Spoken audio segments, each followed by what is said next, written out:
Sa Mora, no, ito yung aparato mo, summer promo solar setup, complete na yan, no? So meron kang aparato, blue setup, then isang 12 volts o 12.8 20 Ah battery, lipo 4 battery po yan, no?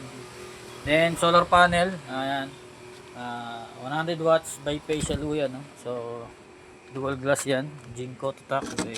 Yan. Dual glass, okay. So babalutin natin ito mamaya maya lang, no? After ng video testing. Then may PV cable ay 20 feet. Then with battery clamp na rin yan, no?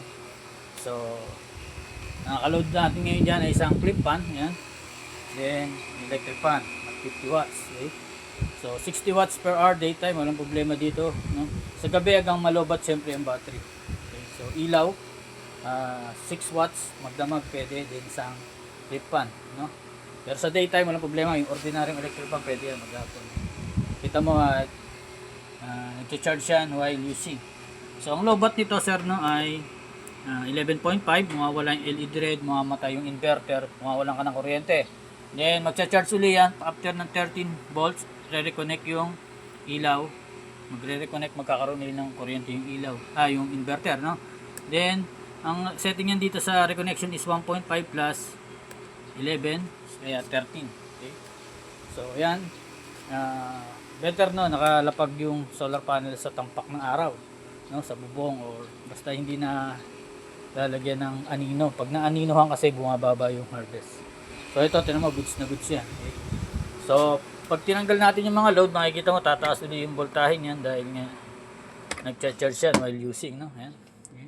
So pagpapatayin mo, walang tao talaga, patayin mo una is solar panel, okay? Wala yung icon ng solar panel, then yung battery, okay? So dali lang naman install solar, isabit mo sa wall yan, meron ng butas dyan.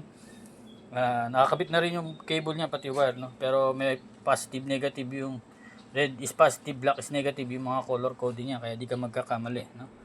Then pagdating dyan, medyo higpitan uli yung tornilyo. Siyempre sa biyahe minsan lumuluwang yung tornilyo. So pag nakaset na tayo, nalagay mo na yung clamp dyan sa battery mo, positive to negative, hindi ka naman mawawala dito sir, no? Kasi meron din kulay yung mismong battery ng tornilyo, no? So red is red, black is to black, okay? So buhayin natin yung aparato natin, no? Una is yung breaker ng battery, okay? So magdi-display yung SCC, then yung LVD, no? So nag-reconnect kagad kasi mataas ang battery ko.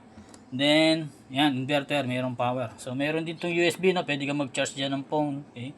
Then dito yung 220 volts na output mo sa outlet na to.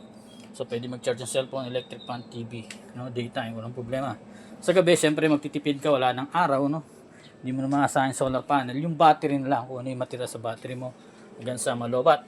Okay, meron kang 256 watts hour. So pag full charge siya, no? So pag full charge, yan ang mismong capacity niya is 256 watts. No? Kung 50%, siyempre kalahati lang doon. Okay. Then i-divide mo yung mga load mo kung ano yung ilalagay mo ron, no? Para umabot na magdamag. Halimbawa ay 6 watts na ilaw, magdamag ay 60 watts, no? So pwede.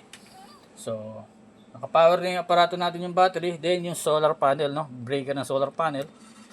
Okay, so nag-charge na yung battery natin, no? Ito may solar panel icon, then blinking arrow, ibig sabihin ay charging na siya, no? So kita mo, tumaas yung battery mo, okay? So ready na tayo maglagay ng load, yan. So ang full charge ito sir ay 40.4, no? Better pag tanghaling tapat, damihan mo ng load para hindi mag-error yung inverter, okay? So yan to, once na mataas kasi ang voltahe, umabot ng 14.5, sumobra, yung nag-error yung inverter, okay? So para ma-maintain yun, damihan mo ng load, yan. Pero sa ngayon, mababa pa, okay lang yan.